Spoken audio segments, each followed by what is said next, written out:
با نام خدا یاد خدا. سلام دوستان عزیز، من حکیمی هستم از فرانسه. خوش آمدید به برنامه نوبتی ما. خدا کنه در هر گوشه دنیا باشید، کش هستم از صحت و سلامت و دور از تشویش‌های روزگار.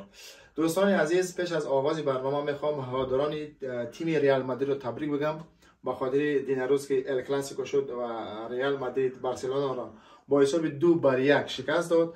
تبریک بگم و میخوام که در این برنامه ورزشی هم هست درباره یکی از برادران ما و شما، تاجیک ما و شما که در اروپا شامل یک تیم فوتبال شد و اولین تاجیکی که در این دولت همچون بازیگر امضا کرده و قرارداد خود را بست، درباره اون شخص به شما معلومات بدهم و خدا کنه که این برنامه خوشتان بیاد و برادران عزیز فراموش نکنید صفحه ما را لایک کنید، پادلیت کنید، کامنتر بنویسید و به دیگران بفرستید تا که تمام برادرایی که در هر گوشه دنیا هستند از این برنامه بخبر شوند. و دوستان عزیز دیگه وقت زیاد شما رو نمیگیرم، بریم با هم این برنامه را تماشا کنیم. رفتیم.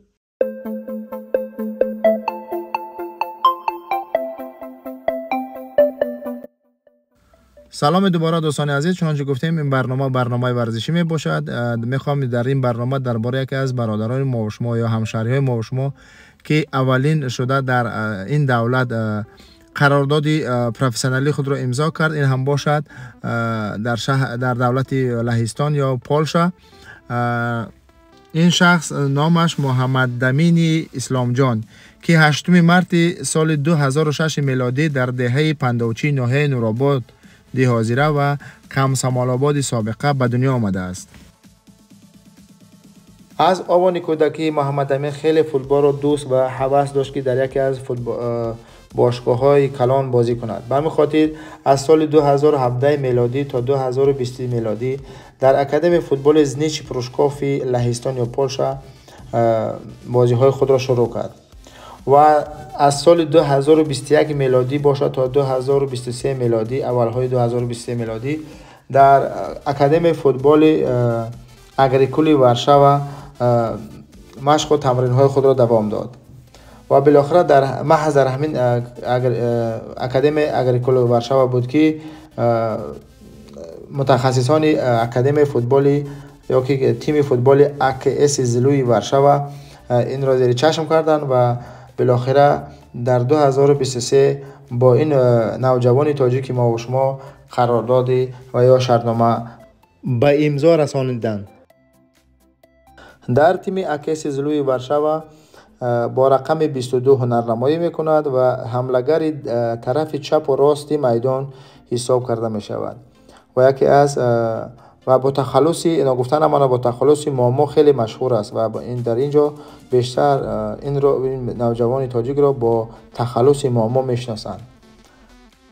یک چیز دیگر رو یادآور شد که در دوامی که این برادر یا نوجوان تاجیک ما شما که در لهستان یا پولشا در اکادمی فوتبال میخواند، 5 مرتبه فدراسیون فوتبال لهستان یا پولشا با فدراسیون فوتبال تاجیکستان را نامه فرستاد، ولی متاسفانه تاجیکستان یا فدراسیون فوتبال تاجیکستان یگان جواب مشخصی برای اینها ندادند. به همون خاطر کمک دیرتر شد به خاطر قرارداد را بستن، چون در اروپا با همه شما معلوم است که به اسناد نمیشه یگان کار پیش برده.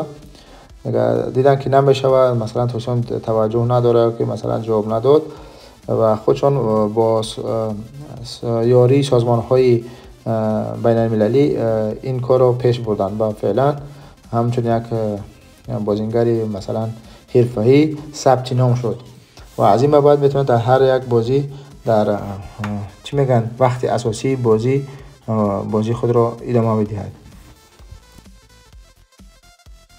دوستان عزیز، شما چندین بازی ها و تمرین های این نوجوان تاجیک را میبینید که ما اینها را همه را از خود فوتبالیست به دست آوردیم و از چند عکس های دیگر هم هست از آوان کودکی تا نوجوانی که فعلا در دست ما قرار دارد. شما انشالله در عکس های یا در نماره های خود میبینید. این هم نوجوانیش کودکیش است و این هم گفته گپا که نوجوانیش.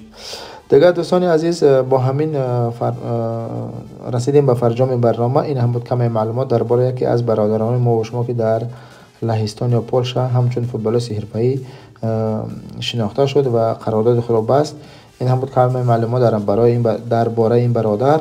دوستان فراموش نکنید لایک ماندن، پدلیچه کردن و کامنتر نوشتن را و با کانال ما سر بزنید، کانال ما را سابسکرایب کنید و ابونه شوید و به دوستان خود بفرستید. باقی خدا نگهدار تا برنامه بعدی. بدرود.